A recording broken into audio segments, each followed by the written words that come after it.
ಪ್ರಣಮತ್ಕಾಮಧೇನುಂಚ ಭಜತ್ಸೃತರೂಪಮಂ ಶ್ರೀಭಾವಬೋಧಕುತ್ಪಾದ ಚಿಂತಾಮಣಿ ಉಪಾಸ್ಮಹೇ ಪೂಜ್ಯಾಯ ರಾಘವೇಂದ್ರಾಯ ಸತ್ಯಧರ್ಮರತಾಯ ಚ ಭಜತಾಂ ಕಲ್ಪವೃಕ್ಷಾಯ ನಮತಾಂ ಕಾಮಧೇನವೇ ಸತ್ಯಾಭಿಜ್ಞಕರಾಜ್ಯೋತ್ತಾಂ ಪಂಚಾಶದ್ವರ್ಷಪೂಜಕಾಂ ಸತ್ಯಪ್ರಮೋದತೀರ್ಥಾರ್ಯಾಂ ನೌಮಿ ನ್ಯಾಯಸುಧಾರತಾಂ ಶ್ರೀ ಸತ್ಯಾತ್ಮಗುರುವೇ ನಮಃ ವಿದ್ಯಾವಿನಯಸಂಪನ್ನಂ ಪ್ರತಿವಾದಿಮತಧ್ವಂಸಿನಂ ವಿಶ್ವಪ್ರಿಯಗುರೂನ್ ವಂದೇ ಮಧ್ವೇಷಪ್ರಿಯಕಾರಕಂ ಜಲಜ್ಯೇಷ್ಠನಿಭಾಕಾರಂ ಜಗದೀಶಪದಾಶ್ರಯಂ ಜಗದೀತಲವಿಖ್ಯಾತಂ ಜಗನ್ನಾಥಗುರುಂ ಭಜೆ ಆಪಾದಮೌಳಿಪರ್ಯಂతం ಗುರೂಣಾಂ ಆಕೃತಿಂ ಸ್ಮರೇತ್ ತೇನ ವಿಘ್ನಾಃ ಪ್ರಣಶ್ಯಂತಿ ಸಿದ್ಧಂತಿ ಚ ಮನೋರಥಾಃ. ಹರಿಕಥಾಮೃತಸಾರ ಗುರುಗಳ ಕರುಣದಿಂದಾಪನಿತು ಪೇಳುವೆ ಪರಮ ಭಗವದ್ಭಕ್ತರಿದನಾದರದಿ ಕೇಳುವುದು.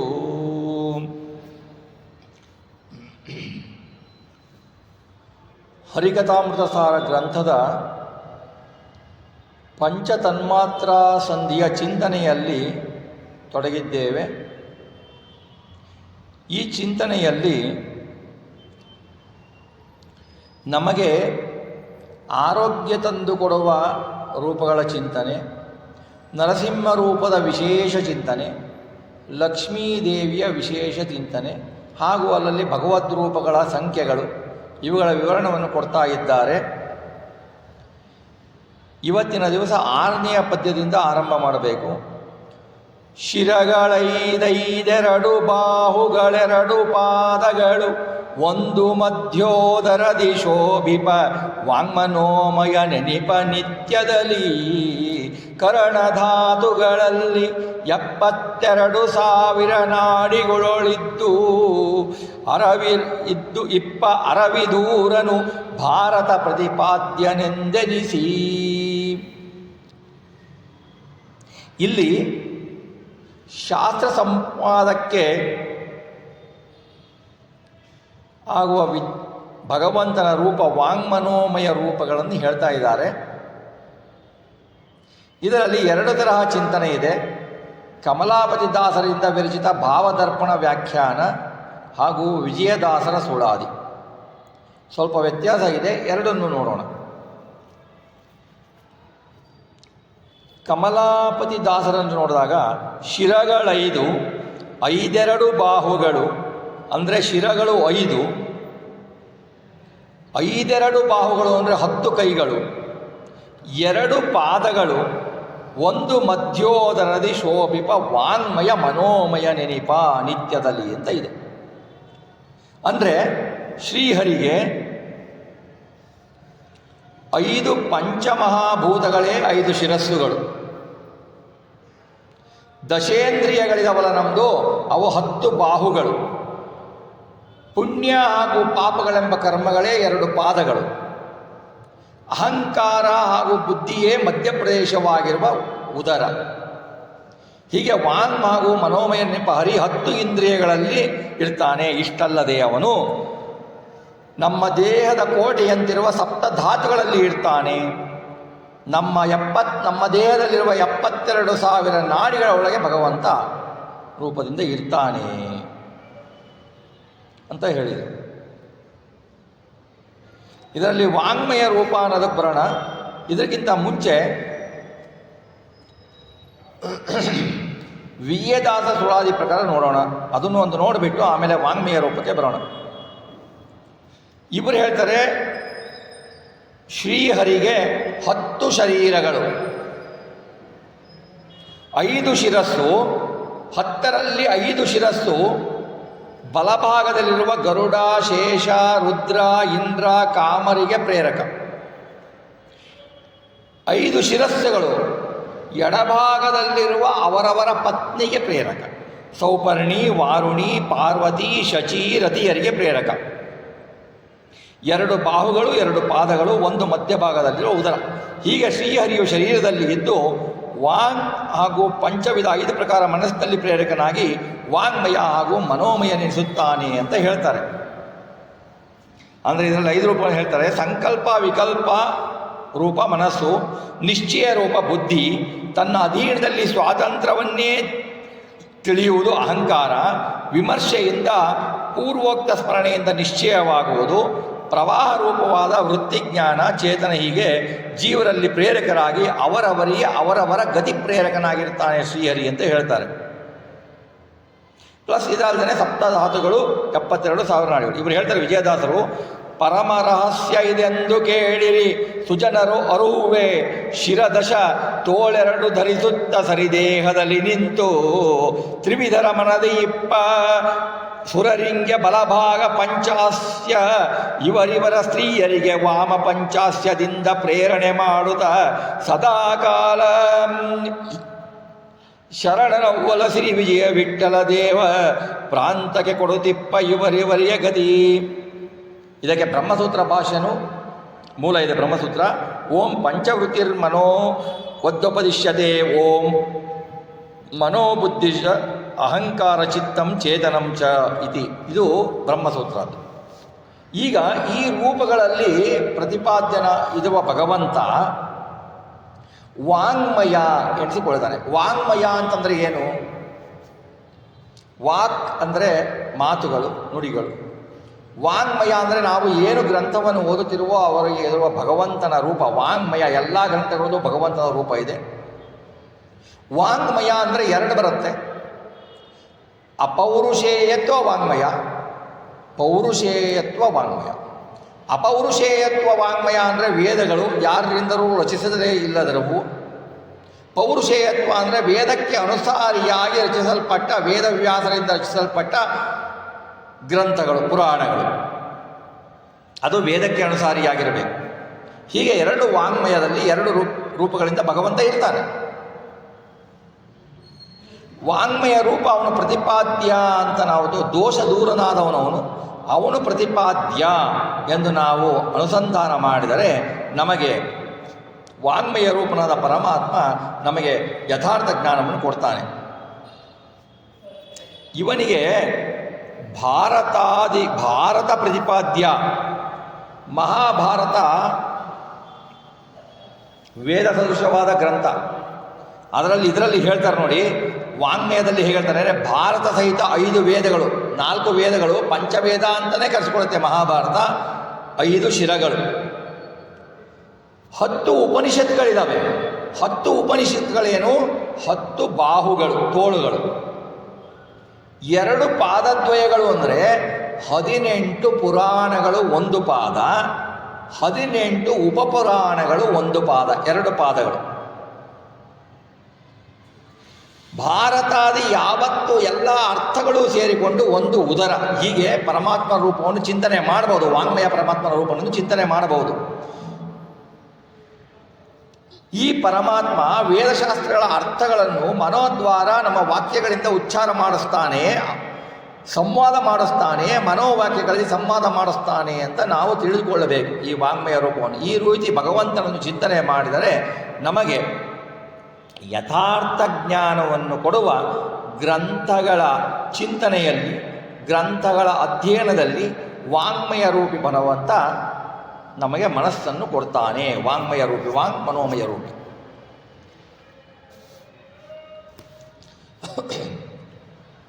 ಮುಂದೆ ಏನು ಹೇಳ್ತಾರೆ?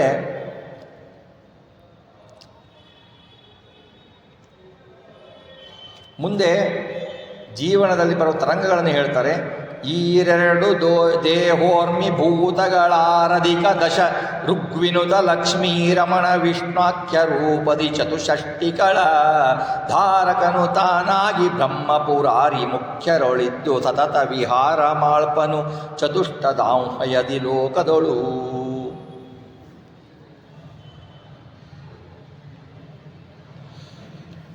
ಈರೆರಡು ದೇಹ ಅಂದರೆ 4 ದೇಹಗಳು.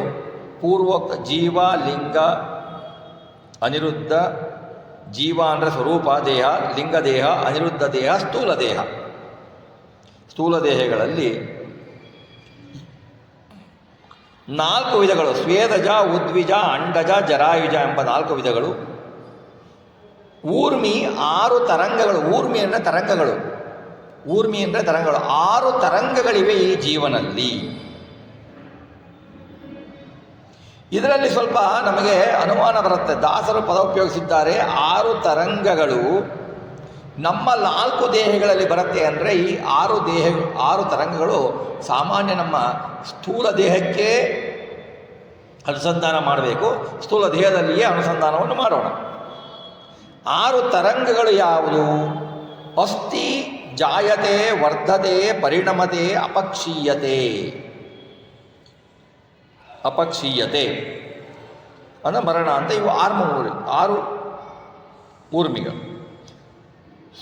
ಏನಂದರೆ ಅಸ್ಥಿ ಅಂದರೆ ನಾವಿದ್ದೇವೆ.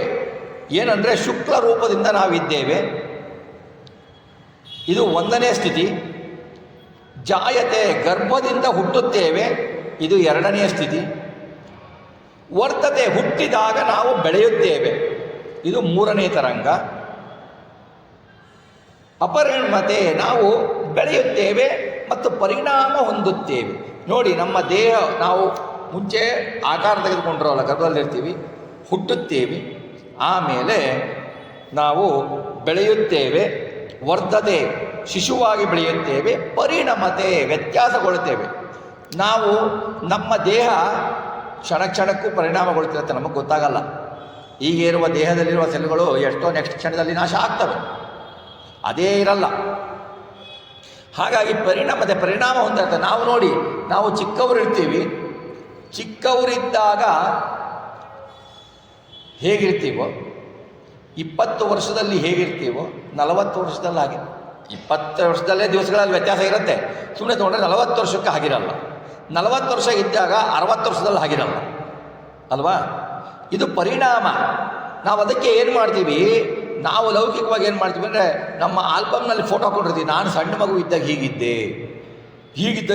ಈಗ ಹೇಗಾಗಿದ್ದೀನಿ ಅನ್ನೋದು ಇವೆಲ್ಲ ನಾವು ನೋಡ್ಕೋತೀವಿ.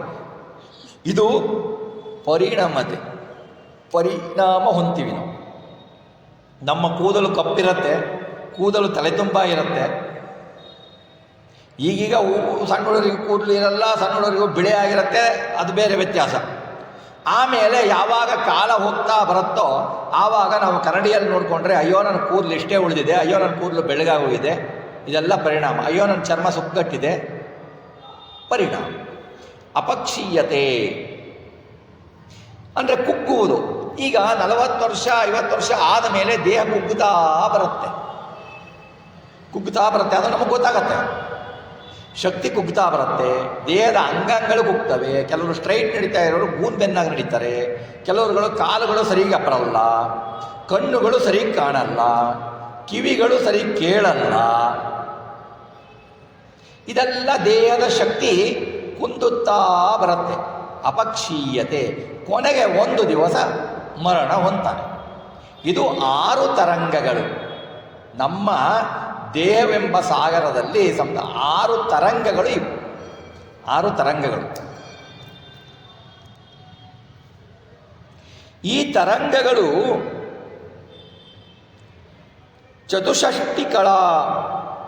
ಚತುಷಷ್ಟಿಕಳಾಧಾರಕನು. ಈ ತರಂಗಗಳಲ್ಲಿ ವಿಷ್ಣಾಖ್ಯ ವಿಷ್ಣು ಎಂಬ ರೂಪದಿಂದ ಇರ್ತಾನೆ. ಇದರಲ್ಲಿ ಪ್ರಮಾಣ ಪ್ರಕಾಶ ಸಂಹಿತ ಅಂತ ಇದೆ. ಪ್ರಕಾಶ ಸಂಹಿತಾದಲ್ಲಿ ಇರುತ್ತೆ. ಒಂದು ಸ್ಥೂಲ ಶರೀರ 16 ಕಳೆಗಳಿಂದ ಯುಕ್ತವಾದದ್ದು. 16 ಕಳೆ ಯಾವುದೆಂದರೆ 10 ಇಂದ್ರಿಯ, ಪಂಚಭೂತ, ಮನಸ್ಸು, ಇವು 16 ಆಯಿತು. 16 ಕಳೆಗಳು ಸ್ಥೂಲ ಶರೀರದಲ್ಲಿವೆ. ಈ ಪ್ರಕಾರ 4 ಸ್ಥೂಲ ಶರೀರಗಳಿಗೆ ಆಗತಕ್ಕವು.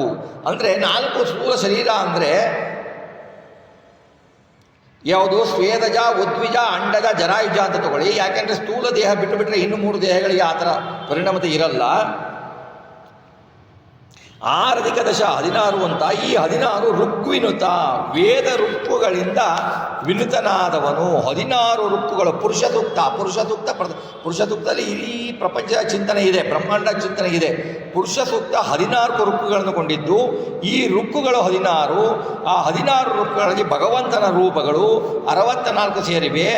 ಆಧಾರಕನು 64. ಈ ದೇಹದ ಕಳಾಕ್ಕೆ 64 ಕಳೆಗಳೇನಿದವೋ ಅವರಿಗೆ ಆಧಾರಕನಾಗಿ ಭಗವಂತ ಇದ್ದಾನೆ. ಯಾವ ರೂಪದಿಂದ? ವಿಷ್ಣು ರೂಪದಿಂದ. ವಿಷ್ಣಾಖ್ಯ ರೂಪನು ತಾನಾಗಿ. ಚತುರ್ಮುಖ ಬ್ರಹ್ಮದೇವರು, ಪುರಾರಿ ತ್ರಿಪುರಾಸುರರಿಗೆ ಶತ್ರುವಾದ ರುದ್ರದೇವರು, ಅವರಂತೆ ಮುಖ್ಯವಾದ ಎಲ್ಲ ದೇವತೆಗಳಿಗೂ ಇದ್ದು 24 ತತ್ವಾಭಿಮಾನಿ ದೇವತೆಗಳೊಳಗಿದ್ದು ನಿರಂತರ ಒಂದು ಕ್ಷಣವೂ ಬಿಡದೇ ಇದ್ದು ವಿಹಾರ ಮಾಳ್ಪನು ಅಂದರೆ ಅವರವರಿಂದ ಕರ್ಮ ವ್ಯಾಪಾರಗಳಿಂದ ಕರ್ಮ ವ್ಯಾಪಾರಗಳನ್ನು ಮಾಡಿಸುತ್ತಾ ಸಂಚಾರ ಮಾಡ್ತಾನೆ. ಚತುಷ್ಪಾದ ಅಂದರೆ 4 ಪಾದ. ಸ್ವೇದಜ 1 ಪಾದ, ಉದ್ವಿಜ 1 ಪಾದ, ಅಂಡಜ 1 ಪಾದ, ಜರಾಯುಜ 1 ಪಾದ.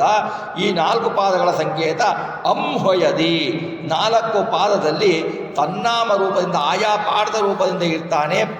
ಆಯಾ ಪಾಠದ ರೂಪದಿಂದ ಆಯಾ ಪ್ರಾಣಿಗಳ ರೂಪದಿಂದ ಭಗವಂತ ಇರ್ತಾನೆ ಎನ್ನುವುದು ಇದರಲ್ಲಿ ತಾತ್ಪರ್ಯ. ಷಡೂರ್ಮಿಗಳನ್ನು ಅಂದರೆ ಈ ಷಡೂರ್ಮಿಗಳು ಅನ್ನುವುದನ್ನು ಇನ್ನೊಂದು ತರಹ ನೋಡಬಹುದು. ಒಂದು, ನಾವು ಅಸ್ಥಿ, ಜಾಯತೆ, ವರ್ಧತೆ, ಅಪಕ್ಷೀಯತೆ ಈ ಥರ ನೋಡಿದ್ವಿ. ಇನ್ನೊಂದರಲ್ಲಿ ನೋಡ್ಬೋದು. ಇನ್ನೊಂದು ಷಡೂರ್ಮಿಗಳಂದರೆ ಖೇಚರ ಅಂದರೆ ಆಕಾಶದಲ್ಲಿ ಸಂಕಷ್ಟಕ್ಕ ದೇಹ ಉಳ್ಳವು, ಭೂಚರ ಅಂದರೆ ಭೂಮಿಯಲ್ಲಿ ಸಂಚಾರ ಮಾಡತಕ್ಕ ದೇಹ, ವಾರಿಚ ಅಂದರೆ ಉದಕದಲ್ಲಿ ಸಂಚಾರ ಮಾಡತಕ್ಕ ದೇಹ, ನಿಶಾಚರ ರಾತ್ರಿಯಲ್ಲಿ ಸಂಚಾರ ಮಾಡತಕ್ಕ ದೇಹಗಳು. ಈ 4 ಸ್ಥೂಲ ದೇಹಗಳು ಎಲ್ಲವೂ ಏಕವಾಕ್ಯಗತವಾಗಿವೆ. ವೇದಗಳು 4: ಆಯುರ್ವೇದ, ವೈದ್ಯಶಾಸ್ತ್ರ, ಧನುರ್ವೇದ ಅಂತ ಯುದ್ಧ ವಿದ್ಯಾವು ಇದೆ, ಗಂಧರ್ವ ವೇದ ಎಂಬ ಸಂಗೀತ ಶಾಸ್ತ್ರ ಇದೆ, ಜ್ಯೋತಿಷ್ಯ, ಕಲ್ಪತಾ ಶಾಸ್ತ್ರ ಕೂಡಿ 14 ಇರುತ್ತೆ. ಇವೇನು ಅರ್ಥ ಮಾಡ್ಕೊಂಡ್ರೆ ಇವೆಲ್ಲ ಭಗವಂತನ ಪರವಾಗಿದ್ದರೆ ಪರವಿದ್ಯೆ ಅಂತ, ಅನ್ಯತಾ ದೇವತಾ ಪರ ಮಾತಾಡಿದರೆ ಅದು ಅಪರವಿದ್ಯಾ ಅಂತ ಅನಿಸುತ್ತೆ. ವಿದ್ಯಾಧಾರ ಇದಕ್ಕೆ ಈ 64 ವಿದ್ಯಾಧಾರನಾಗಿ ಹೇಗಿದ್ದಾನೆ ಅಂದರೆ ಇದಕ್ಕೆ ವಿಷ್ಣು ರಹಸ್ಯ ಪ್ರಮಾಣ ಹೇಳ್ತಾರೆ. ಚತುಷ್ಷಷ್ಟಿರ್ಹಿ ಜಾತಯ ಎಂದು ವಿಷ್ಣು ರಹಸ್ಯದಲ್ಲಿ ಹೇಳಿದೆ. ಈ ಪ್ರಕಾರವಾಗಿ ಭಗವಂತ ಇರ್ತಾನೆ ಅಂತ ಹೇಳಿಬಿಟ್ಟು ದಾಸರು ಚಿಂತನೆಯನ್ನು ಹೇಳ್ತಾರೆ. ಮುಂದಿನ ಶ್ಲೋಕದಲ್ಲಿ ಆರೋಗ್ಯ ಭಾಗ್ಯ ಕೊಡುವ ಸಂಪತ್ತುಗಳಿಗೆ ಭಗವಂತನ ರೂಪಗಳನ್ನು ಚಿಂತನೆ ಮಾಡ್ತಾರೆ. ತೃಣ ಮೊದಲು ಬ್ರಹ್ಮಾಂತ ಜೀವರ ತನು ಚತುಷ್ಟಯದೊಳಗೆ ನಾರಾಯಣನು 1520 ಮೇಲಾರು ಗಣನೆ ಮಾಳ್ಪುದು ಬುಧರು ರೂಪವ ಗುಣಿ ಸೂರ್ಯಾದಿತ್ಯ ನಾಮಗಳನ್ನು ದಿನದಿ ಜಪಿಸುವವರಿಗೀವ ಆರೋಗ್ಯ ಸಂಪದವ. ತೃಣದಿಂದ ಪರ್ಯಂತ ಬ್ರಹ್ಮಾಂಡ ಪರ್ಯಂತ ಎಲ್ಲ ಜೀವರ 4 ಶರೀರಗಳಲ್ಲಿ ನಾರಾಯಣನು 1520 ರೂಪದಿಂದ ಇರ್ತಾನೆ.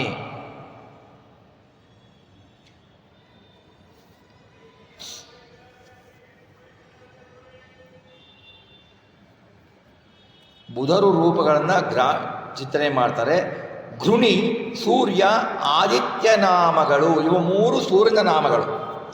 ಘೃಣಿ, ಸೂರ್ಯ, ಆದಿತ್ಯ ಇವು 3. ಇದಕ್ಕೆ ಪ್ರಮಾಣ ಇದೆ, ಐತರಿಯ ಭಾಷೆ ಇದೆ. ನಾರಾಯಣ ಸೂರ್ಯಗತಃ ಗಾಯತ್ರೋಪಾಸಕೋ ಹಿ ಸಹ ಅಂತ ಇದೆ.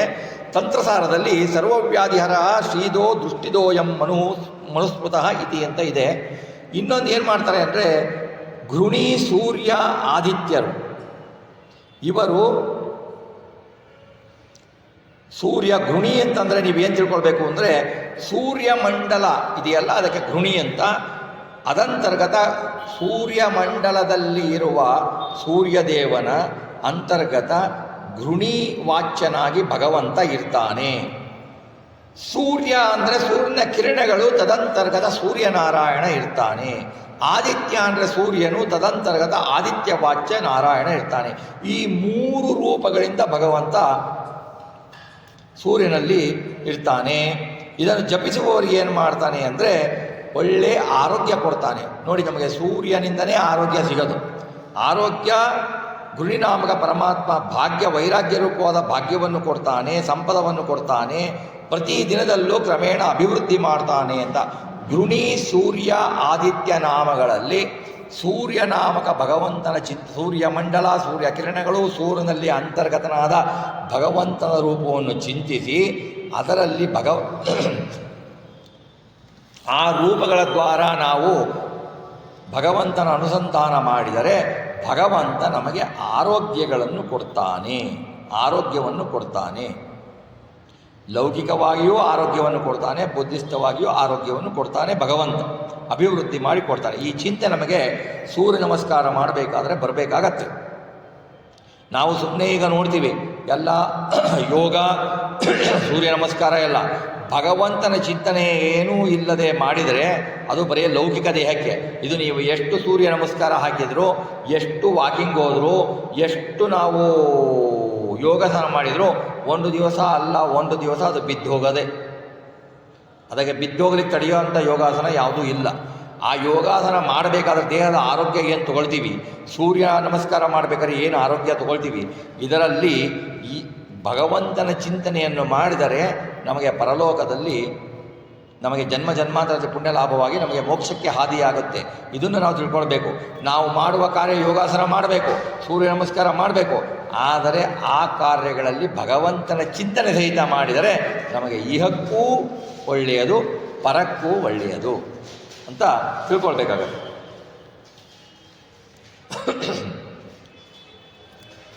ಆಮೇಲೆ ಮುಂದೆ ಅದನ್ನೇ ಹೇಳ್ತಾರೆ, 574 ಆದಿಭೌತಿಕದಲ್ಲಿ ತಿಳಿಯುವುದು 5,221 ರೂಪವಧ್ಯಾತ್ಮ.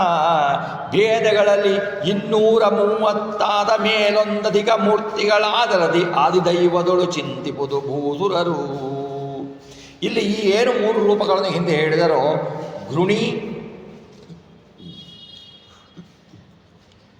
ಸೂರ್ಯ ಆದಿತ್ಯ ಅಂತ ಏನು 3 ರೂಪಗಳನ್ನು ಹೇಳಿದರೋ, ಆ 3 ರೂಪಗಳಲ್ಲಿ ಭಗವಂತನ ಎಷ್ಟು ರೂಪಗಳು ಅಂತ ಹೇಳ್ತಾರೆ. ಇದು ಅದರ ಹಿಂದಿನ ಶ್ಲೋಕದ ಮುಂದುವರೆದ ಭಾಗ. ಆದಿಭೌತಿಕದಲ್ಲಿ 524 ರೂಪದಿಂದ ಇರ್ತಾನೆ. ಈಗ ಆದಿಭೌತಿಕದಲ್ಲಿ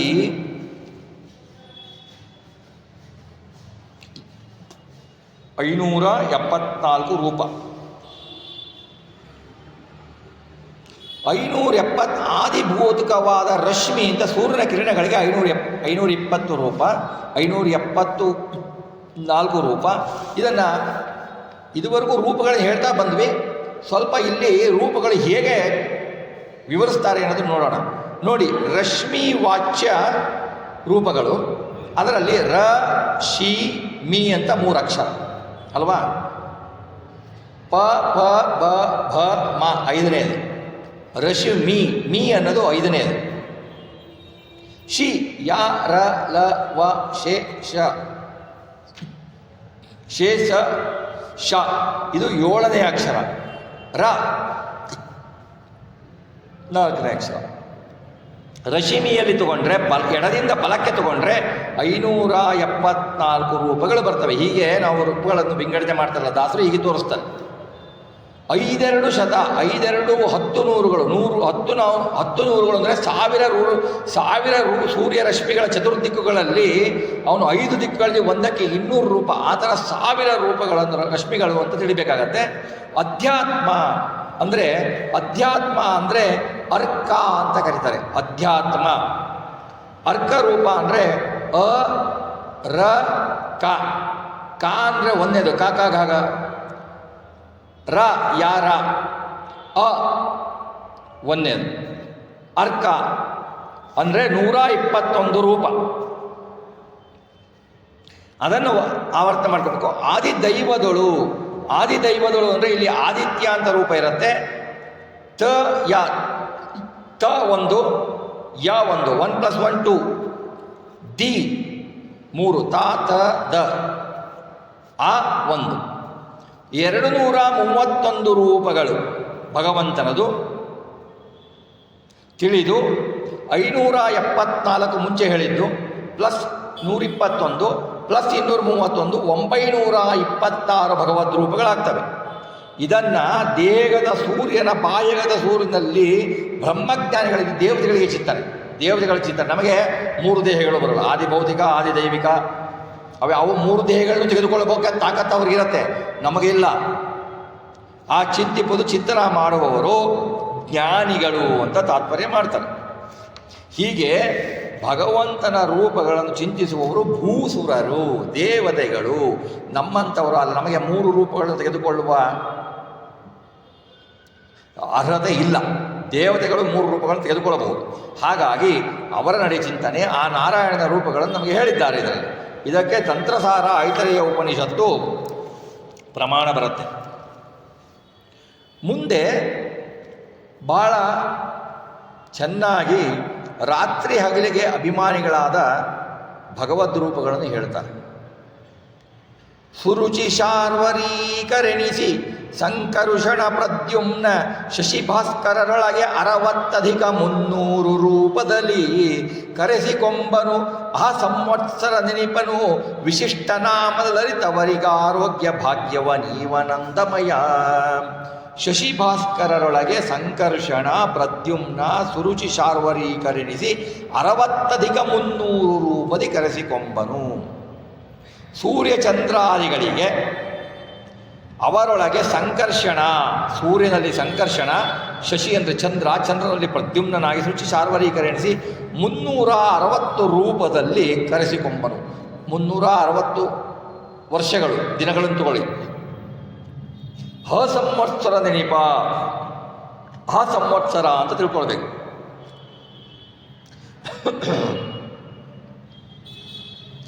ಸಂವತ್ಸರ ಅಂತ ತಿಳ್ಕೊಳ್ಬೇಕಾಗತ್ತೆ. ಇಲ್ಲಿ ಶಶಿಭಾಸ್ಕರ ಅಂದರೆ ಸೂರ್ಯಚಂದ್ರಗಳೊಳಗೆ ಸಂಕರ್ಷಣ ಪ್ರದ್ಯುಮ್ನ ರೂಪದಲ್ಲಿ ಇರ್ತಾನೆ, ಚಂದ್ರದಲ್ಲಿ ಪ್ರದ್ಯುಮ್ನ ಇರ್ತಾನೆ. ಕ್ರಮಾಲಂಕಾರದ ಸೂರ್ಯನಲ್ಲಿ ಸುರುಚಿ, ಸಂಕರ್ಷಣದಲ್ಲಿ ಇರ್ತಾನೆ, ಚಂದ್ರನಲ್ಲಿ ಪ್ರದ್ಯುಮ್ನ ಶಾರ್ವರೀಕರು ಅಂತ ಕರೆಸಿಕೊಳ್ತಿರ್ತಾನೆ. ಇವನು ಚಂದ್ರ ಸೂರ್ಯ ಒಳಗೆ ಇದ್ದಾರೆ. ಸಂವತ್ಸರ ಅಂದರೆ ಅಂದರೆ ಹಗಲು. ಇವರ ಸಂಗಡ ನೋಡಿ, ಸೂರ್ಯನಲ್ಲಿರುವ ಭಗವಂತನ ರೂಪ ಸಂಕರ್ಷಣ. ಅವನನ್ನು ಚಿಂತನೆ ಮಾಡಿ ಅವನಲ್ಲಿ ಎದ್ದು ಬಿಟ್ಟು ಹಗಲಿನಲ್ಲಿ ನಮ್ಮನ್ನು ಭಗವಂತ ರಕ್ಷಿಸ್ತಾನೆ. ಸೂರ್ಯನಲ್ಲಿ ಸಂಕರ್ಷಣ ರೂಪದಿಂದ ಭಗವಂತ ಎದ್ದು ಪ್ರತಿದಿನ 360 ದಿವಸದಲ್ಲಿ ಹಗಲು ಸೂರ್ಯನಲ್ಲಿ ಎದ್ದು ಬಿಟ್ಟು ಸಂಕರ್ಷಣ ರೂಪದಿಂದ ನಮ್ಮನ್ನು ರಕ್ಷಿಸ್ತಾನೆ. ಚಂದ್ರನಲ್ಲಿ ಪ್ರದ್ಯುಮ್ನ ರೂಪದಿಂದ ಎದ್ದು ಬಿಟ್ಟು ಪ್ರತಿ ರಾತ್ರಿಯೂ ಚಂದ್ರಾಂತರ್ಗತ ಪ್ರದ್ಯುಮ್ನನು ನಮ್ಮನ್ನು ರಕ್ಷಿಸ್ತಾನೆ. ನಮಗೆ ರಾತ್ರಿ ಆದಾಗ ಎಲ್ಲಿ ಹಗಲಾಗತ್ತೋ ಅಲ್ಲಿ ಸೂರ್ಯ, ಹಾಗೆ ತಿಳ್ಕೊಳ್ಬೇಕು ನಾವು.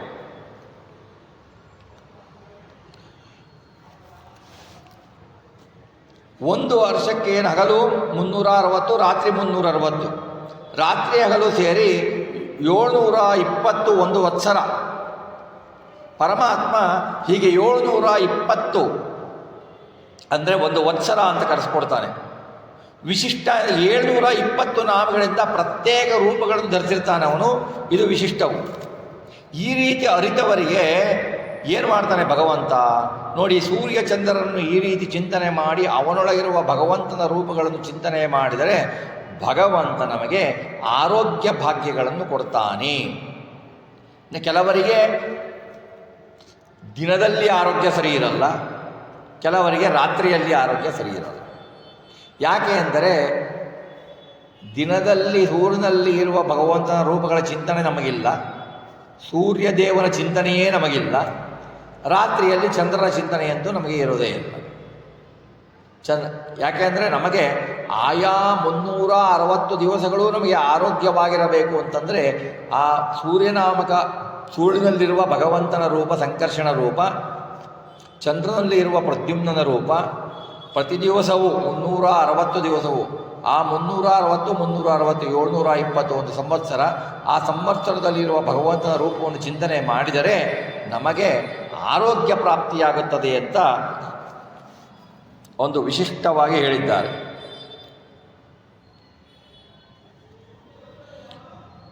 ಮುಂದೆ ಬಹಳ ಶಾಸ್ತ್ರೋಕ್ತವಾದ ವಿಷಯವನ್ನು ಹೇಳ್ತಾರೆ. ಏಕಪಂಚಾದ್ವರ್ಣಗತ ಮಾಕಳತ್ರನು ಸರ್ವರೊಳಗ ವ್ಯಾಕೃತಾಕಾಶಾಂತ ವ್ಯಾಪಿಸಿ ನಿಗಮತತಿಗಳನ್ನು ವ್ಯಾಕರಣ ಭಾರತ ಮುಖಾದ್ಯಾನೇಕ ಶಾಸ್ತ್ರ ಪುರಾಣ ಭಾಷ್ಯಾನೀಕಗಳ ಕಲ್ಪಿಸಿ ಮನೋವಾಂಗ್ಮಯ ನೆನೆಸಿಕೊಂಬ. ಮತ್ತೆ ಇಲ್ಲಿ ಮನೋವಾಂಗ್ಮಯ ಮನಕ್ಕೆ ಬರ್ತಾರೆ ದಾಸರು.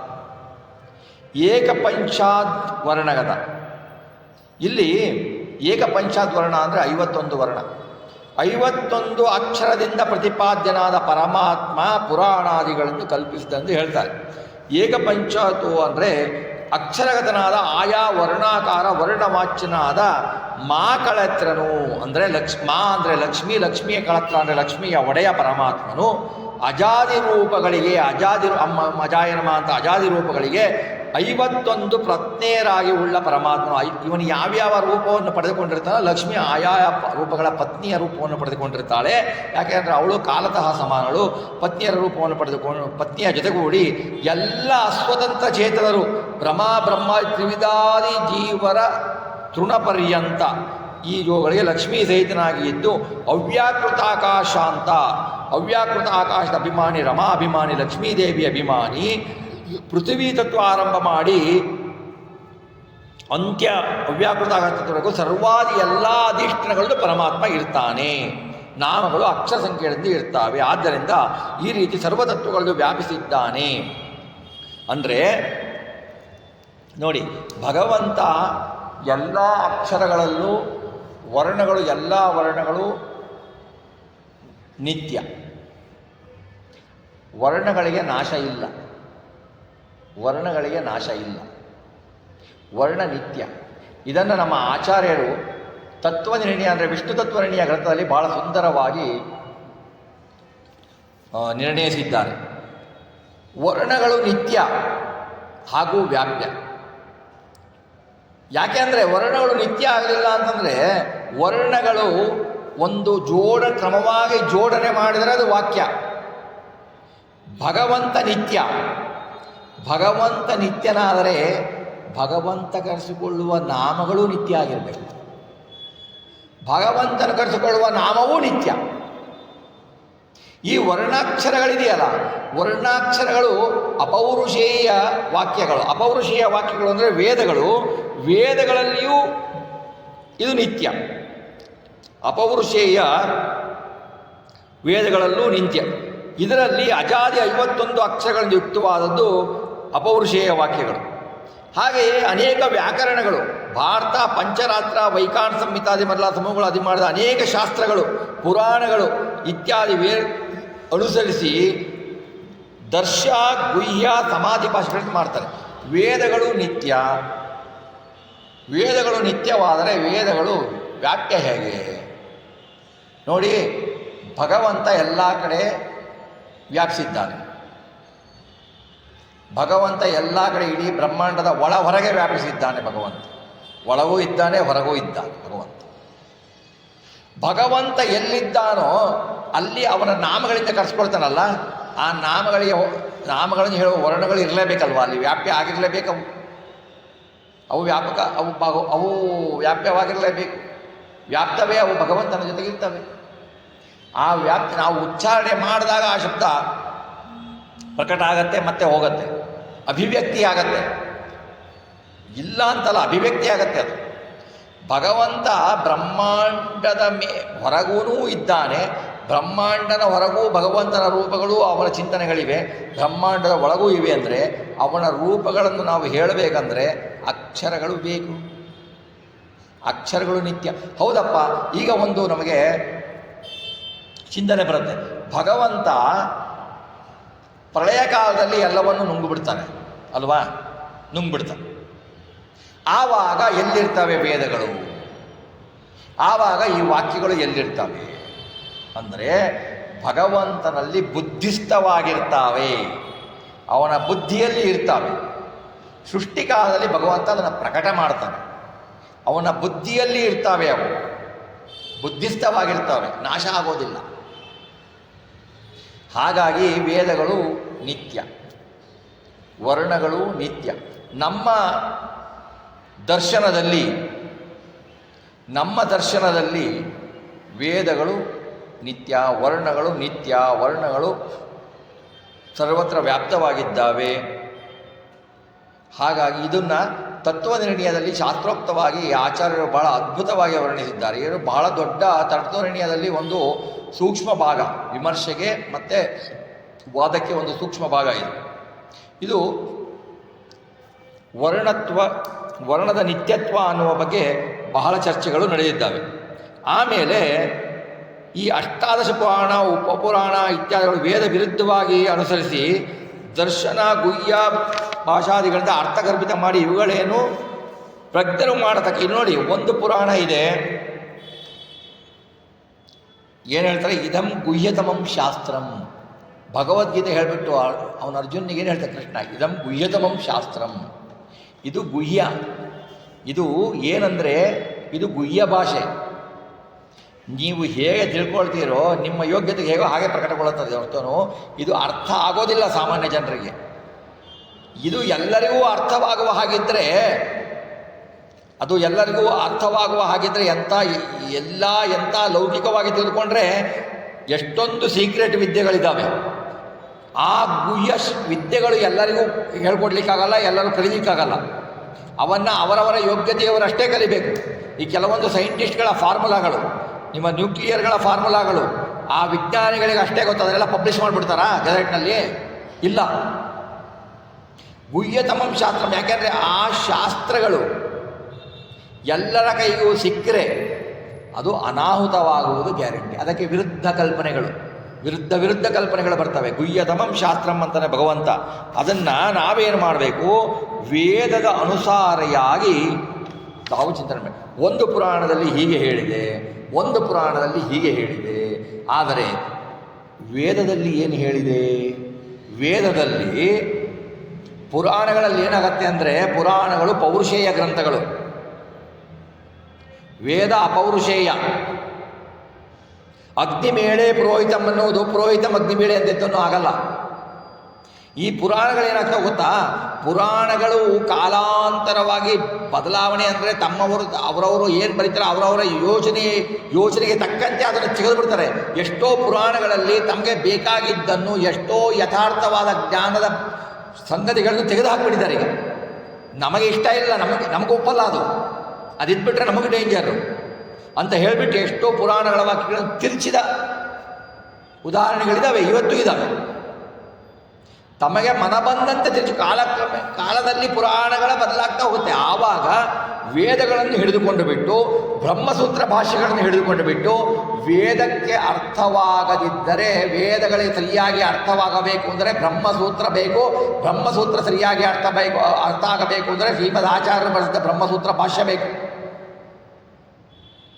ಬ್ರಹ್ಮಸೂತ್ರ ಭಾಷ್ಯದಲ್ಲಿ ವೇದದಲ್ಲಿ ಕೆಲವೊಂದು ಪದಗಳು ಭಗವಂತ ನಿರ್ಗುಣ ಅಂತ ಹೇಳಿದ್ದು ಬಂದರು, ಭಗವಂತ ನಾನು ಒಬ್ಬನೇ ಅಂತ ಹೇಳಿದಾಗೆ ಕಂಡ್ರು, ಬ್ರಹ್ಮಸೂತ್ರ ಭಾಷ್ಯದ ಎಲ್ಲ ಸೂತ್ರಗಳಲ್ಲಿ ಭಗವಂತನು ಜೀವನು ಒಂದೇ ಅಂತ ಒಂದು ಸೂತ್ರದಲ್ಲೂ ಇಲ್ಲ, ಭಗವಂತ ಗುಣರಹಿತನು ಅಂತ ಒಂದು ಸೂತ್ರದಲ್ಲೂ ಇಲ್ಲ.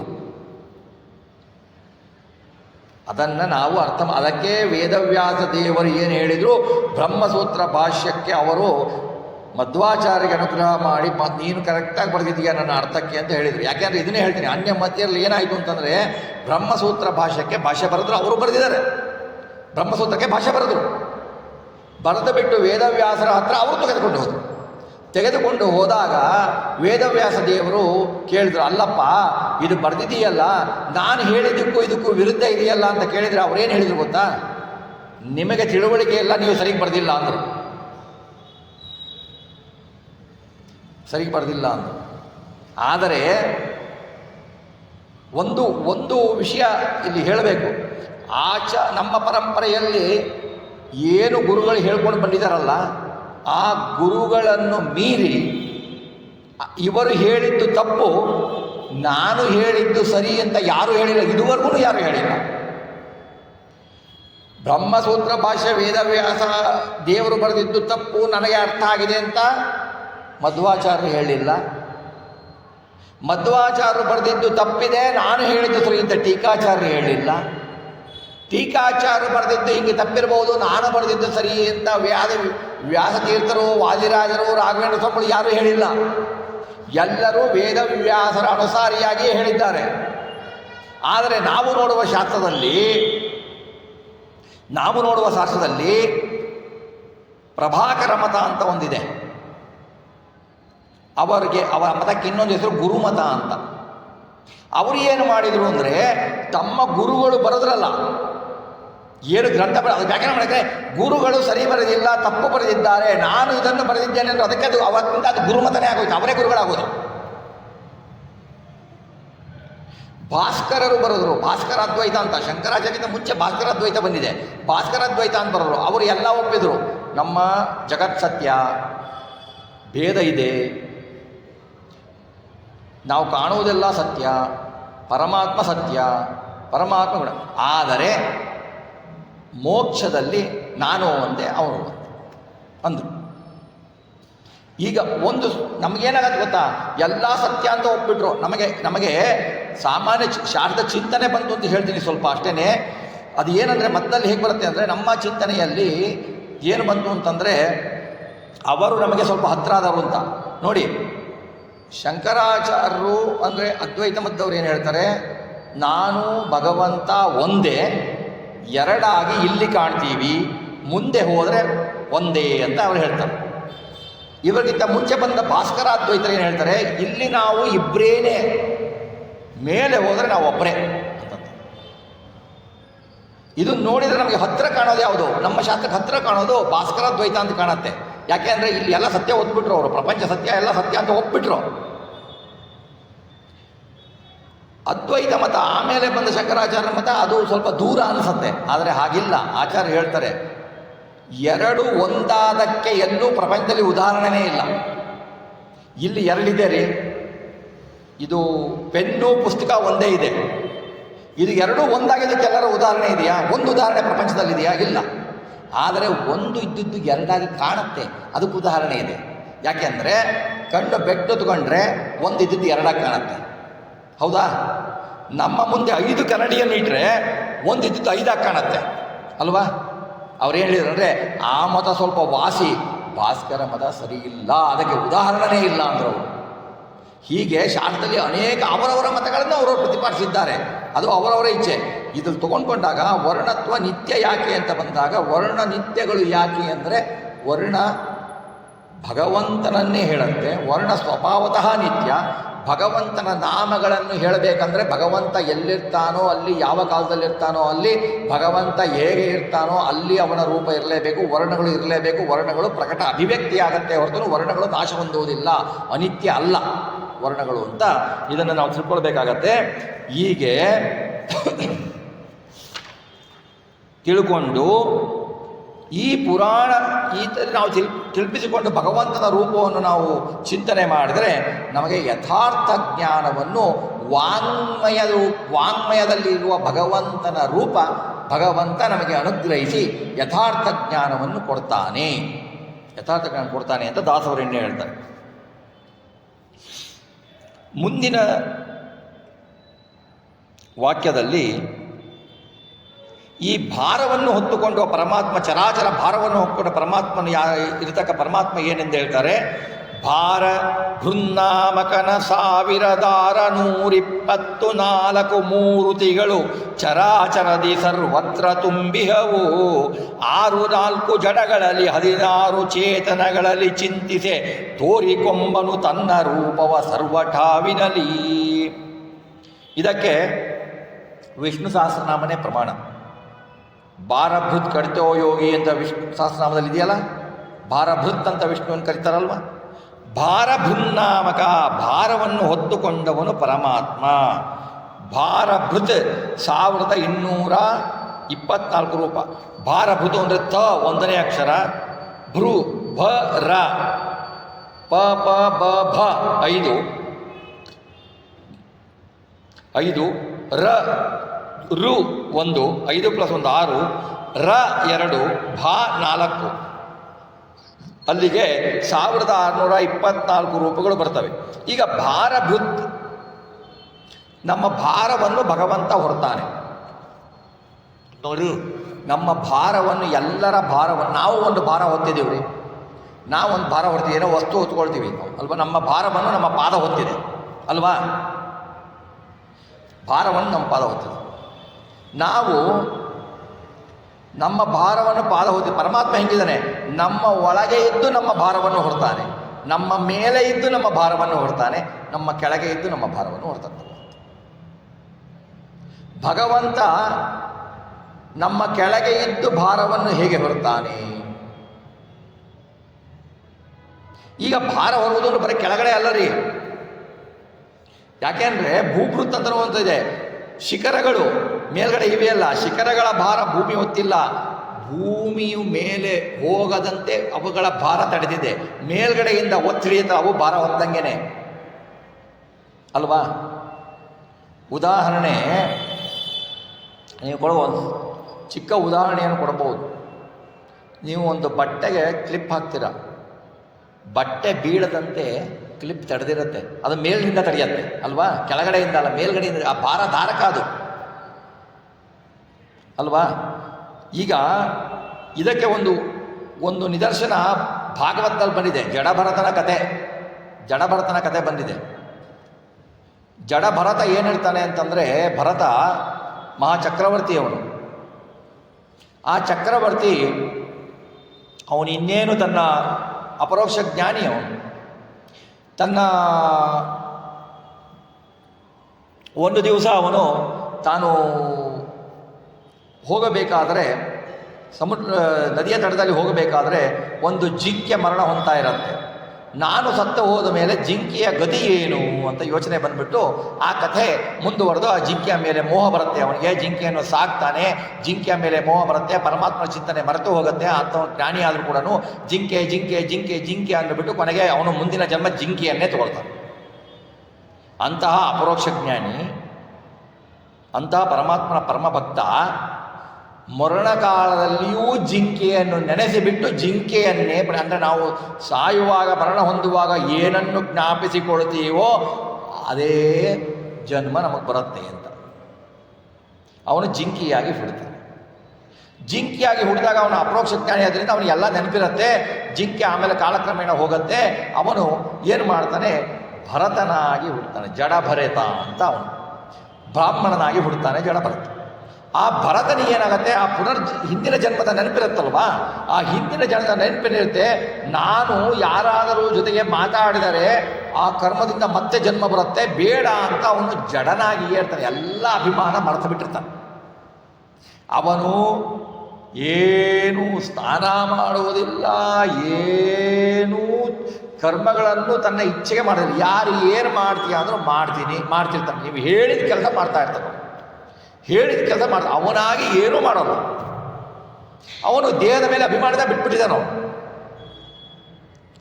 ಅವನು ಜ್ಞಾನಿ. ಅದು ಒಂದು ಸಾರಿ ಏನಾಗತ್ತೆ, ಒಬ್ಬ ರಾಜ, ಆ ರಾಜ ಮೆರವಣಿಗೆ ಹೋಗ್ತಾ ಇರ್ತಾನೆ. ಈ ಮೇನ ಅಂತಾರೆ ನೋಡಿ, ನಾಲ್ಕು ಜನ ತೊಗೊಂಡು ಹೋಗ್ತಾರೆ ನೋಡಿ ರಾಜರನ್ನ. ಮೇನ ಅಂತಂದರೆ ಈ ಪಲ್ಲಕ್ಕಿ ಅಲ್ಲ, 4 ಜನ ತೊಗೊಂಡು ಹೋಗ್ತಾರೆ ನೋಡಿ. ಆ ರಾಜ ಮೇಣದ ಮೇಲೆ ಕುತ್ಕೊಂಡಿರ್ತಾನೆ, 4 ಜನ ರಾಜನನ್ನು ಕರೆದುಕೊಂಡು ಹೋಗ್ತಾ ಇರ್ತಾರೆ. ಅದರಲ್ಲಿ ಒಬ್ಬನಿಗೆ ಏನೋ ಕಾಯಿಲೆ ವ್ಯತ್ಯಾಸ ಆಗಿಬಿಟ್ಟು ಒಬ್ಬನಿಗೆ ಎತ್ತಲಿಕ್ಕೆ ಆಗಲ್ಲ. ಆಗ ಇನ್ಯಾರು ಬಂದ್ರದ್ದು ನೋಡ್ಬೇಕಾದ್ರೆ ಅಲ್ಲಿ ಎಲ್ಲೋ ಹೊಲದ ಹತ್ತಿರ ಈ ಜಡಭರತ ಕೂತಿರ್ತಾನೆ. ದಷ್ಟಪುಷ್ಟವಾಗಿರ್ತಾನೆ ಅವನು, ಬೇಕಾದಷ್ಟು ತಿಂತಾ ಇರ್ತಾನೆ, ಬಯಸ್ತಾ ಇರಲ್ಲ. ನೀವು ಎಷ್ಟು ಹಾಕ್ತೀರೋ ಅಷ್ಟು ತಿಂತಾ ಇರ್ತಾನೆ, ದಷ್ಟಪುಟ್ಟನಾಗಿರ್ತಾನೆ. ಇವನೊಬ್ಬನು ಸಿಕ್ಕ, ಇವನು ಕರ್ಕೊಂಡು ಹೋಗಬೇಕು ಅಂತ ಹೇಳ್ಬಿಟ್ಟು ಜಡಭರತನನ್ನು ಅವನಿಗೆ ಭರತ ಅಂತ ಗೊತ್ತಿರಲ್ಲ ಅವ್ರಿಗೆ. ಬಾ ಇಲ್ಲಿ ನೀನು, ರಾಜ ಕರೀತಾನೆ, ನೀನು ಪಲ್ಲಕ್ಕಿ ಹೊರಬೇಕು ಅನ್ನತ್ಲು ಮೇನ ಹೊರಬೇಕು. ಅವನು ಆಗಲಿ ಅಂತಾನೆ. ಅವನು ಯಾರು ಹೇಳಿದ್ರು ಕೇಳ್ತಾ ಇರಲ್ಲ. ಆಗಲಿ, ತೊಂದರೆ ಇಲ್ಲ, ನಾನು ಮಾಡ್ತೀನಿ ಅಂತ ಹೇಳ್ತಾನೆ. ಭಾರ ಹೊರ್ತಾನೆ. ಹೊರ್ಕೊಂಡು ಮುಂದೆ ಹೋಗ್ಬೇಕಾದ್ರೆ ಅವನ ನಡಿಗೆಗೆ ಬೇರೆಯವ್ರ ಹೆಜ್ಜೆ ಹಾಕ್ಲಿಕ್ಕಾಗಲ್ಲ. ಏನು ಗೊತ್ತಾ, ಅವನು ಒಂದು ಇರುವೆ ಕಾಣ್ತಾ ಅಲ್ಲಿಂದ ಅಲ್ಲಿಗೆ ಹಾರ್ತಾ ಇರ್ತಾನೆ. ಇರುವೆ ಕೊಲ್ತಾ ಇರಲ್ಲ ಅವನು, ಇರುವೆ ಬಿಟ್ಟು ಅಲ್ಲಿಗೆ ಹಾರ್ತಾ ಇರ್ತಾನೆ. ತಗ್ಗದಲ್ಲಿ ಇಳಿತಾ ಇರ್ತಾನೆ. ಈ ಪಲ್ಲಕ್ಕಿ ಇವನು ಮೇನ ಹೀಗೆ ಹೋಗ್ತದೆ ರಾಜ ಕೆಳಗಡೆ ಒಳಗಡೆ ಕುತ್ಕೊಳ್ಳಿಕ್ಕೆ ಆಗಲ್ಲ. ರಾಜನಿಗೆ ಸಿಟ್ಟು ಬರುತ್ತೆ. ಅಲ್ಲಿರುವ 3 ಜನ ಕೇಳ್ತಾನೆ, ಏನಿದು ಹೀಗೆ ಕರ್ಕೊಂಡು ಹೋಗ್ತಾ ಇದ್ದೀರಾ ಅಂತ. ಅವಾಗ ಹೇಳ್ತಾರೆ, ನಮ್ದಲ್ಲ ಸ್ವಾಮಿ, ಇಲ್ಲೊಬ್ಬನು ಬಂದಿದ್ದಾನೆ, ಅವನು ನಮ್ಮ ಮಾತು ಯಾರನ್ನೂ ಕೇಳ್ತಾ ಇಲ್ಲ, ಅವನು ನಡೆದ ಪ್ರಕಾರನೇ ಇದೆ. ಅವನಿಗೆ ಏನಾದ್ರು ರಾಜನಿಗೆ ಸಿಟ್ಟು ಬರುತ್ತೆ. ಅವನು ಸಿಟ್ಟು ಬಂದು ರಾಜ ವ್ಯಂಗ್ಯವಾಗಿ ಹೇಳ್ತಾನೆ, ಏನು ನೀನು ಹೊಸ್ದಾಗಿ ಬಂದ್ಬಿಟ್ಟಿದೀಯಾ, ಭಾಳ ತೆಳ್ಳಗಿದೀಯಾ, ಎಲ್ಲ ಭಾರನೂ ನೀನೊಬ್ಬನೇ ಹೊತ್ಕೊಂಡಿದೀಯಾ, ಅಯ್ಯೋ ನಿನಗೆ ನಡೀಲಿಕ್ಕೆ ಭಾಳ ಕಷ್ಟ ಆಗ್ತಾ ಇದೆ, ಎಂಥ ಕಷ್ಟ ಆಗ್ತಾ ಇದೆ, ನೀನು ಎಂಥ ಮಹಾಮಹಿಮ ನೀನು ಅಂಥೇಳಿ ವ್ಯಂಗ್ಯವಾಗಿ ಮಾತಾಡ್ತಾನೆ. ಇವನು ಏನು ಮಾತಾಡಲ್ಲ. ಆವಾಗ ನೋಡಿ, ಯಾರಿಗಾದರೂ ಸಿಟ್ಟು ಬಂದಾಗ ಮಾತಾಡಿದರೆ ನೀವು ಯಾರ ಮೇಲೆ ಬೈತೀರೋ, ಇದು ಎಲ್ಲರ ಅನುಭವಕ್ಕೂ, ನಿಮ್ಮ ಎದುರುಗಡೆ ನೀವು ಯಾರಿಗೆ ಬೈತಾ ಇರ್ತಾರೋ ಆ ಮನುಷ್ಯ ಅದಕ್ಕೆ ಪ್ರತಿಕ್ರಿಯೆ ಕೊಡಲಿಲ್ಲ ಅಂದರೆ ಇನ್ನೂ ಸಿಟ್ಟು ಜಾಸ್ತಿ ಆಗುತ್ತೆ ಅಲ್ವಾ? ಇದು ಎಲ್ಲರಿಗೂ ಅನುಭವನೇ. ನೀವು ಯಾರಿಗೋ ಸಿಟ್ಟು ಮಾಡ್ಕೊಂಡು ಬೈತಾ ಇರ್ತೀರ, ಅವ್ನು ಸುಮ್ಮನೆ ಇರ್ತಾನೆ ಅಂತ ತಿಳ್ಕೊಳ್ಳಿ. ಸುಮ್ಮನೆ ಇದೆಯಾ ನೀನು ಇಷ್ಟು ಬೈದು ಇನ್ನೂ ಬೈಲಿಕ್ಕೆ ಸ್ಟಾರ್ಟ್ ಮಾಡ್ತೀವಿ, ಇನ್ನೂ ಸಿಟ್ಟು ಬರುತ್ತೆ. ರಾಜನಿಗೆ ಇನ್ನೂ ಕೋಪ ಬರುತ್ತೆ. ಇಳಿದು ಬರ್ತಾನೆ, ಏನು ಕರಿತಾನೆ, ನಾನು ಮಹಾರಾಜ, ನಾನು ಹೇಳ್ತಾ ಇದ್ದೀನಿ, ನನ್ನ ಭಾರ ಹೊಡ್ತಾ ಇದೀಯಾ ನೀನು ಹೊಡ್ತಾ ಇದೀಯಾ, ಯಾರು ಹೊಡ್ತಾ ಇದ್ದಾರೆ, ನನಗೇನಾದರೂ ನೀನು ಸರಿ ನನ್ನ ಮಾತು ಕೇಳಲಿಲ್ಲ ಅಂದರೆ ನಿನಗೆ ಸಂಹಾರ ಮಾಡ್ತೀನಿ, ನಿನಗೆ ಶಿಕ್ಷೆ ಕೊಡ್ತೀನಿ, ಯಮನೂ ಕೊಡಲಾರ ಅಂತ ಶಿಕ್ಷೆಯನ್ನು ನಾನು ಕೊಡ್ತೀನಿ ಅಂತ ಹೇಳ್ತಾನೆ ರಾಜ. ಆವಾಗ ಭರತ ಮಾತಾಡ್ತಾನೆ. ಅಲ್ಲಿ ತನಕ ಮಾತಾಡ್ರಲ್ಲ ಅವನು, ಭರತ ಮಾತಾಡ್ತಾನೆ, ಎಂತಹ ಮೂರ್ಖ ಇದ್ದೀಯ ನೀನೇನು ಹೇಳಿದೆಯಾ? ನಾನು ನಿನ್ನನ್ನು ಹೊತ್ತಿದ್ದೇನೆ ಅಂತ ಹೇಳಿದೆ. ನಾನು ನಿನ್ನನ್ನು ಹೊತ್ತಿದ್ದೇನೋ, ನನ್ನ ಭುಜ ನಿನ್ನನ್ನು ಹೊತ್ತಿದೆಯೋ. ಇಲ್ಲಿಂದ ಸ್ಟಾರ್ಟ್ ಆಯ್ತು ಅವನ ಉಪನ್ಯಾಸ. ನನ್ನ ಭುಜ ನಿನ್ನನ್ನು ಹೊತ್ತಿದೆಯೋ, ನಿನ್ನ ಭಾರ ಹೊತ್ತಿದೆಯೋ, ನಾನು ಹೊತ್ತಿದ್ದೇನೋ, ಜೀವ ಹೊತ್ತಿದ್ದೇನೋ. ಈ ಭುಜ ಹೊತ್ತಿದೆ ಅಂದರೆ ಭುಜದ ಕೆಳಗಡೆ ನನ್ನ ಸೊಂಟ ಹೊತ್ತಿದೆಯೋ, ಭುಜ ಹೊತ್ತಿದೆಯೋ? ಸೊಂಟ ಹೊತ್ತಿದೆ ಅಂದರೆ ನನ್ನ ಪಾದ ಹೊತ್ತಿದೆಯೋ, ನನ್ನ ಭುಜ ಹೊತ್ತಿದೆಯೋ? ನಿನ್ನ ಯಾರಾಗ ನಿನ್ನ ಭಾರ ತಡ್ಕೊಂಡವರು? ಹೋಗಲಿ, ಪಾದ ಹೊತ್ತಿದೆ ಅಂತಲೇ ತಿಳ್ಕೊ. ಪಾದ ಹೊತ್ತಿದೆಯೋ, ಭೂಮಿ ಹೊತ್ತಿದೆಯೋ? ಪಾದ ಭೂಮಿ ಮೇಲೆ ಇದೆ. ಭೂಮಿ ನಿನ್ನನ್ನು ಹೊತ್ತಿದೆಯೋ, ನಾನು ಹೊತ್ತಿದೆಯೋ ನಿನ್ನನ್ನು? ಭೂಮಿಯು ಹೊತ್ತಿತು ಅಂತ ಹೇಳ್ತೀಯಾ? ಭೂಮಿಯನ್ನು ಹೊತ್ತಿದ್ಯಾರು? ಇಡೀ ಭೂಮಂಡಲ ಶೇಷದೇವರು ಅವನ ಒಂದ ಹೆಡೆಯ ಮೇಲೆ ಸಾಸಿವೆ ಕಾಳದ ರೂಪದಿಂದ ಇದೆ. 36,000 ಯೋಜನದ ಮೇಲೆ ಸಾಸಿವೆ ಕಾಳಿನಿಂದ ಕೂತಿದೆ. ಭೂಮಿ ಹೊತ್ತಿದೆಯೋ, ಸಂಕರ್ಷಣ ರೂಪಿ ಹೊತ್ತಿದನೋ? ಸಂಕರ್ಷಣ ಹೊತ್ತಿದೆ ಅಂತೀಯಾ? ಸಂಕರ್ಷಣ ಹೊತ್ತಿದನೋ? ಆ ಶೇಷದೇವರು ವಾಯುದೇವರ ಪುಚ್ಛದ ಮೇಲೆ ಕೂತಿದ್ದಾರೆ. ವಾಯುದೇವರು ಹೊತ್ತಿದರೋ,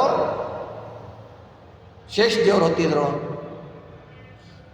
ವಾಯುದೇವರು ಹೊತ್ತಿದ್ರು ಅಂದರೆ ವಾಯುದೇವರು ಕೂರ್ಮ ಪರಮಾತ್ಮನ ಪುಚ್ಛದ ಮೇಲಿದ್ದಾರೆ.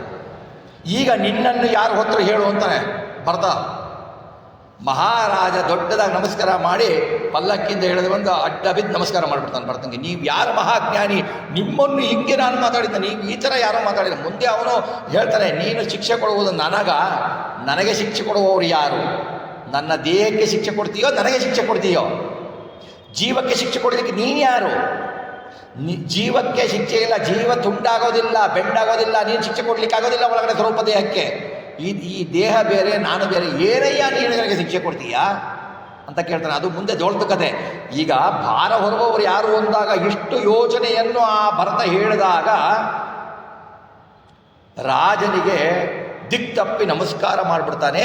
ನಾನು ಕಪಿಲ ಮಹರ್ಷಿ, ಕಪಿಲ ದೇವರ ಹತ್ರ ನಾನು ಇದಕ್ಕೆ ಹೋಗಬೇಕು ಅಂತ, ನಾನು ವಿದ್ಯೆ ಕಲಿಲಿಕ್ಕೆ ಹೋಗಬೇಕು ಅಂತಿದ್ದೆ, ನೀನು ನನಗೆ ವಿದ್ಯೆಯನ್ನು ಹೇಳ್ಕೊಡಪ್ಪ ಅಂತ ಕೇಳ್ತಾನೆ ಭರತನಿಗೆ. ಭರತ ಇದನ್ನೆಲ್ಲ ಹೇಳ್ತೀನಿ, ಇದು ಅರ್ಥ ಆದರೆ ನೀನು ಕಪಿಲ ದೇವರ ಹತ್ರ ಹೋಗು ಅಂತ ಹೇಳ್ತಾನೆ. ಯಾಕೆಂದರೆ ಏಕ್ದಮ್ ನಿಮಗೆ ಡಿಗ್ರಿ ಸೇರಿಸಲ್ಲ, LKG UKG ಇಂದಲೇ ಕರ್ಕೊಂಡು ಹೋಗೋದು. ಹಾಗಾಗಿ ಈ ಭಾರ ಹೊತ್ತುವುದಂದ್ರೇನು? ಭಾರ ಭೃತ್ ಅಂತ ಭಗವಂತನಿಗೆ ಏಕೆ ವಿಷ್ಣು ಸಹಸ್ರನಾಮದಲ್ಲಿ ಹೆಸರು ಬಂದಿದೆ ಅಂದರೆ, ಇಡೀ ಭಾರವನ್ನು ಭಗವಂತ ಹೊತ್ತಿದ್ದಾನೆ. ಬ್ರಹ್ಮಾಂಡದ ಹೊರಗೆ ಬ್ರಹ್ಮಾಂಡದಲ್ಲಿ ಹೊತ್ತಿದ್ದಾನೆ, ಬ್ರಹ್ಮಾಂಡದ ಒಳಗೆ ಬ್ರಹ್ಮಾಂಡವು ಮೇಲೆ ತಪ್ಪದ ಹಾಗೆ ಅದರಲ್ಲಿ ಅಮಿತಿದ್ದಾನೆ. ಮೇಲೆಯೂ ಭಾರ ಹೊರುವುದಿದೆ, ಕೆಳಗಡೆಯಿಂದಲೂ ಭಾರ ಹೊರುವುದಿದೆ. ಮೇಲ್ಗಡೆ ಭಾರ, ಕೆಳಗಡೆ ಭಾರ, ನಮ್ಮ ಒಳಗಡೆಯಿಂದ ಇದ್ದು ಬಿಟ್ಟು ನಮ್ಮ ಭಾರವನ್ನು ಭಗವಂತ ಹೊರ್ತಾನಲ್ಲ, ಅವನನ್ನು ಧ್ಯಾನ ಮಾಡಬೇಕು. ಆವಾಗ ನಮ್ಮ ಭಾರ ಕಡಿಮೆ ಆಗತ್ತೆ ಅಂತ ನಾವು ಚಿಂತನೆ ಮಾಡಬೇಕು ಅಂತ ಒಂದು ಅದ್ಭುತ ಚಿಂತನೆಯನ್ನು ಈ ವಾಕ್ಯದಲ್ಲಿ ಕೊಟ್ಟಿದ್ದಾರೆ.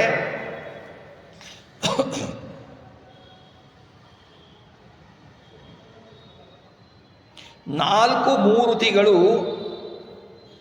ಸರ್ವತ್ರ ಇದ್ದಾವೆ. 4 ಮೂರ್ತಿಗಳು. ಈ ಮೂರ್ತಿಗಳು, ಈ ಅಕ್ಷರ ಸಂಕೇತವಾದ ಭಗವದ್ ರೂಪಗಳು 1624 ರೂಪಗಳು ತುಂಬಿದವೆ. ಆವಾಗ ಚರಾಚರಕ್ಕೆ ಸರ್ವ ಪ್ರಪಂಚದಲ್ಲಿ ಅಣುಸ್ಥೂಲ ಸರ್ವ ಪದಾರ್ಥಗಳಲ್ಲಿ ಬಂದಲ್ಲಿ ಭಗವಂತ ಇದ್ದಾನೆ. ಅಣುವಿನಲ್ಲೂ ಭಗವಂತ ಇದ್ದಾನೆ, ಮಹತ್ತಲ್ಲೂ ಭಗವಂತ ಇದ್ದಾನೆ, ಭಗವಂತ ಇಲ್ಲದ ಸ್ಥಳವಿಲ್ಲ. ಹೀಗೆ ಭಗವಂತನನ್ನು ನಾವು ಚಿಂತನೆ ಮಾಡಬೇಕು.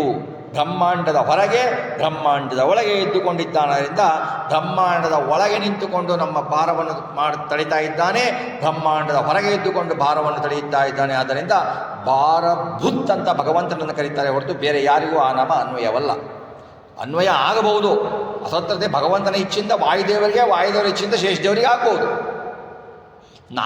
ನಾವಂತೀವಿ ಎಷ್ಟು ಭಾರ ಹೊತ್ಕೊಂಡ್ಬಿಟ್ಟಿದ್ದೀವಿ, ನಾವು ಸಾಕಾಗೋಗಿದೆ ಅಂತ.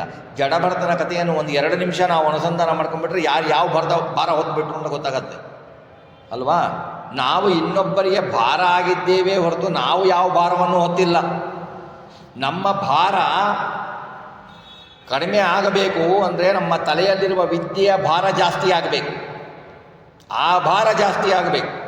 ಆ ಭಾರ ಜಾಸ್ತಿ ಆದರೆ ಆ ಭಕ್ತಿ ಎಂಬ ಭಾರ, ವಿದ್ಯೆ ಎಂಬ ಭಾರ ಅದು ಜಾಸ್ತಿಯಾಗಿ ಭಗವಂತನ ಬಗ್ಗೆ ನಮಗೆ ಅತೀವ ಭಕ್ತಿ ಬಂದರೆ, ಅತಿಶಯವಾದ ಭಕ್ತಿ ಬಂದರೆ ಆಗ ನಾವು ಜನಿಸಿದ್ದಕ್ಕೆ ಆ ಭಾರ ಸಾರ್ಥಕ ಹೊರತು ದೇಹವನ್ನು ಬೆಳೆಸಿಕೊಂಡು ನಾನು ಜಿಮ್ಗೆ ಹೋಗಿ ಆ ದೇಹ ಬೆಳೆಸಿಕೊಂಡು ನಾನು ಇಷ್ಟು ಕೆ ಜಿ ಇದ್ದೇನೆ ಅಷ್ಟು ಕೆ ಜಿ ಇದ್ದೇನೆ ಅಂತ ತೋರಿಸ್ಕೊಳ್ಳೋದು, ಇದು ಯಾವ ಭಾರವೂ ನಿಷ್ಪ್ರಯೋಜಕ. ಕೊನೆಗೆ ಹೆಂಗಾಗತ್ತೆ, ಹೊತ್ಕೊಂಡು ಹೋಗ್ಬೇಕಾದ್ರೆ 4 ಜನಕ್ಕೂ ಅದು ಅತೀವ ಭಾರನೇ ಇರುತ್ತೆ. ಹಾಗಾಗಿ ಆ ಭಾರ ಪ್ರಯೋಜನ ಇಲ್ಲ. ಈ ವಿದ್ಯಾಭಾರ ಅನ್ನುವುದು ಪ್ರಯೋಜನ. ಈ ಭಾರ ಪ್ರಯೋಜನ ಯಾಕಪ್ಪ ಅಂತಂದರೆ ಇದರಲ್ಲಿ ಭಗವಂತನ ನಾಮವನ್ನು ನಾವು ಚಿಂತಿಸಬೇಕು. ಬಿಂಬರೂಪಿ ಪರಮಾತ್ಮನ ನಾಮವನ್ನು ನಾವು ಚಿಂತಿಸಬೇಕು ಅಂತ ಹೇಳಿ ತಾತ್ಪರ್ಯವನ್ನು ಕೊಡ್ತಾರೆ. ಮುಂದೆ ಹೇಳ್ತಾರೆ, ಮಿಸುನಿ ಮೇಲಿನ ಮಣಿಯ ಓಲ್ ರಾಜಿಸುವ ಬ್ರಹ್ಮಾದಿಗಳ ಮನದಲ್ಲಿ ಬಿಸಜಾಂಡೋಧಾರಕನು ಆಧೇಯನೆಂದೆನಿಸಿ 242 ರೂಪದಿ ಶಶಿಯೊಳಿಪ್ಪನು ಶಶದೊಳಗೆ ಶೋಭಿಸುವ 42 ಶತ ರೂಪದಲ್ಲಿ ಬಿಡದೆ. ಜಗತ್ತಿಗೆ ಪರಮಾತ್ಮ ಆಧಾರ, ಜೀವರು ಆಧೇಯರು. ಆಧಾರ ಆಧೇಯೋಪಾಸನವನ್ನು ಇಲ್ಲಿ ಹೇಳ್ತಾರೆ. ಮಿಸುನಿ ಅಂದರೆ ಬಂಗಾರ, ಸುವರ್ಣ. ಮಿಸುನಿ ಮೇಲಿನ ಮಣಿಯ ಓಲ್ ರಾಜಿಸುವ, ಬಂಗಾರದ ಮ್ಯಾಲಿರತಕ್ಕ ಮಣಿ, ಚಿಂತಾಮಣಿ ಅದರ ಉಪಾಧಿಯಲ್ಲಿ ಇರುತ್ತಾ ಬ್ರಹ್ಮಾದಿಗಳ ಮನದಲ್ಲಿ ಬಿಸಜಾಂಡ ಆಧಾರಕನು. ಬ್ರಹ್ಮಾಂಡಕ್ಕೆ, ಬ್ರಹ್ಮಾಂಡದ ಜೀವಿಗಳಿಗೆ ಆಧಾರ ಆಗಿದ್ದಾನೆ ಭಗವಂತ. ಬ್ರಹ್ಮಾಂಡದ ಹೊರಗೆ ಇದ್ದಾನೆ, ಬ್ರಹ್ಮಾಂಡದ ಒಳಗೆ ಇದ್ದಾನೆ, ಸಮಸ್ತ ಜೀವರ ಒಳಗೆ ಇದ್ದಾನೆ. ಎಲ್ಲ ವಸ್ತುಗಳಿಗೆ ಬಿಟ್ಟು ಭಗವಂತ ಮೂಲಾಧಾರ ಎಣಿಸಿದ್ದಾನೆ. ಮಿಸಿಲಿ ಮೇಲಿನ ಮಣಿಯವೋ, ಈ ಮಣಿಗೆ ಆಶ್ರಯ ಕೊಟ್ಟರು ಯಾರು? ಪ್ರಳಯ ಕಾಲದಲ್ಲಿ ಎಲೆಯ ಮೇಲೆ ಭಗವಂತ ಇರ್ತಾನೆ, ಆಳದೆಲೆಯ ಮೇಲೆ ಭಗವಂತ ಇರ್ತಾನೆ. ಆಳದೆಲೆ ಯಾರು? ಲಕ್ಷ್ಮೀ ರೂಪಿ ಅಲ್ವಾ, ಭಗವಂತ ಇರ್ತಾನೆ. ಎಲೆಯ ಮೇಲೆ ಭಗವಂತ, ಬಂಗಾರ ಸುವರ್ಣ ಅಂದರೆ ಲಕ್ಷ್ಮಿ, ಲಕ್ಷ್ಮಿಯ ಮೇಲೆ ಭಗವಂತ ಮಣಿ ರೂಪದಲ್ಲಿ ಇರ್ತಾನೆ. ಅಂದರೆ ಲಕ್ಷ್ಮಿಯೇ ಗ್ರೇಟು ಅಂತಲ್ಲ, ಲಕ್ಷ್ಮಿಗೆ ಮಹತ್ವ ಕೊಡುವುದಕ್ಕಾಗಿ ಅವನು ಲಕ್ಷ್ಮಿಗೆ ಎಲೆಯ ರೂಪವನ್ನು ಕೊಟ್ಟಿದ್ದಾನೆ. ಲಕ್ಷ್ಮಿಯ ಜೊತೆಗೆ ಭಗವಂತ ಮಣಿಯಲ್ಲಿದ್ದಾನೆ. ಆ ಥರ ಚಿಂತನೆ ಮಾಡಬೇಕು. ಪ್ರಕಾಶಮಾನವಾಗಿದ್ದಾನೆ. ಹೇಗಿದ್ದಾನೆ ಅವನು? ಧ್ಯಾನಕ್ಕೆ ಯೋಗ್ಯನಾದವನವನು. ಆಧೇಯ ಅಂದರೆ ಸಮ್ಯಕ್ ಪೂರ್ಣವಾದ ಧ್ಯಾನಕ್ಕೆ ಯೋಗ್ಯನಾದವನವನು. ಜೀವರ ಹೊರಹೊಳಗೆ ಆವಾಸ ಮಾಡಿಕೊಂಡಿದ್ದಾನೆ. ಜೀವರ ಒಳಗೆ ಇದ್ದು ರಕ್ಷಣೆ ಮಾಡ್ತಾನೆ, ಜೀವನ ಹೊರಗೆ ಇದ್ದು ರಕ್ಷಣೆ ಮಾಡ್ತಾನೆ ಭಗವಂತ. ಅದು ಅಂದೆನಿಸಿ ರಾಜಿಸುವ ಪ್ರಕಾಶಮಾನವಾಗಿದ್ದಾನೆ. ಹೇಗಿದ್ದಾನೆ? ಆಧಾರಾಧೇಯಕನೋ ಮಗ ಇವನು ಹೇಗಿದ್ದಾನೆ ಅಂದರೆ 200 ರೂಪದಿಂದ 242 ರೂಪದಿಂದ 242 ರೂಪಗಳು, 42 ರೂಪಗಳನ್ನು 84 ರೂಪಗಳು ಅಂತ ಸಂಖ್ಯಾ ಮಾಡ್ಕೊಳ್ಬೇಕಾಗತ್ತೆ. ಈ ಬಲದಿಂದ ಭಗವಂತ ಆ ರೂಪದಿಂದ ಇದ್ದಾನೆ. ಆಧಾರ ಅಂದರೆ 242, ಆಧೇಯ ಅಂದರೆ 142, ಈ 2 ಸೇರಿದರೆ 284 ಆಗತ್ತೆ. ಈ ರೂಪದಿಂದ ಭಗವಂತ ಅಣುರೇಣು ತೃಣಕಾಷ್ಟದಲ್ಲಿ ಇರ್ತಾನೆ.